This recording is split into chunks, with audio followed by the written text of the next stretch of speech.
Бир Кудайга ишенген адамдын Кудай жок деп ага ишенбеген уулу болгон экен. Атасы ал үчүн абдан тынчсызданчу. Бирок жигитке Кудайга болгон ишенимди сиңире алган жок.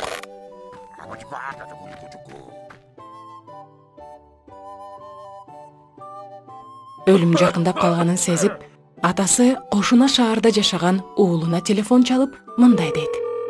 Уулум, менин бир өтүнүчүмдү аткарышыңды суранам. Аткарам. Ата, кандай өтүнүч экен? Мен өлгөндөн кийин сен бул мен жаткан бөлмөгө 15 мүнөткө 40 күн келесиң. Анан эмне кылышым керек? Эч нерсе кылуунун кереги жок. Жөн эле отур, бирок күн сайын. Жок эле дегенде 15 мүнөт. Убакыт өтүп, атасы бул дүйнө менен кош айтышты. Уулу атасын көмүп, өтүнүчүн так аткарды. Ал атасынын бөлмөсүнө күн сайын келип, жөн эле тынчтыкта 15 мүнөт отурчу. Ошентип 40 күн өттү. Андан кийин жигит ишенгендер чогулган жерге келип, Кудайга терең ишенген адам болуп калды. Атасынын керези канчалык акылман экенин көп жылдардан кийин гана түшүндү.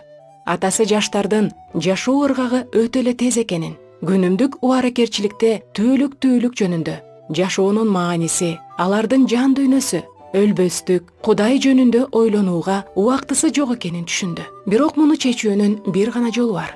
Бир саамга токтоп, унчукпай калуу керек. Ошондо эгедер жүрөктүн эшигин тыкылдатат.